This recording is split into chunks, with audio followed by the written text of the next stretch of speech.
টানা বর্ষণে যেন থমকে গেছে চট্টগ্রাম নগরীর স্বাভাবিক জীবন। গত 24 ঘন্টায় 201 মিলিমিটার বৃষ্টিতে নগরীর বিভিন্ন সড়ক ও নিচু এলাকা তলিয়ে যায় পানিতে।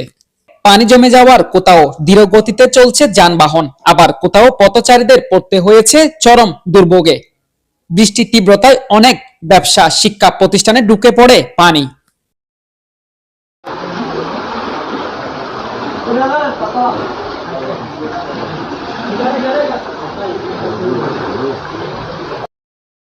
পতেঙ্গা আবহাওয়া অফিস জানিয়েছে, গত 24 ঘন্টায় চট্টগ্রামে 189 মিলিমিটার বৃষ্টিপাত রেকর্ড করা হয়েছে।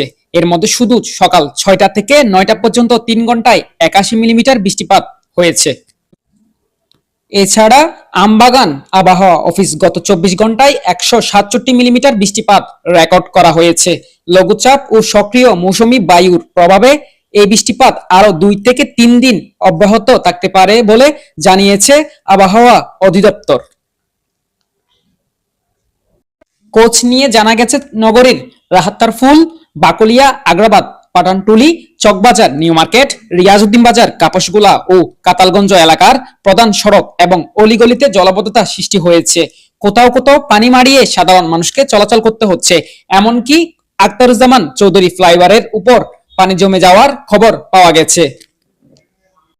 তবে সকাল থেকে বৃষ্টির তীব্রতা কমায় ধীরে ধীরে নামতে শুরু করেছে জমে থাকা পানি। কিন্তু পানি সরে গেলেও রাস্তা জুড়ে কাদা, ময়লা, আবর্জনা আর ভাঙাচোরা সড়কে দুর্ভোগ যেন থেকেই গেছে।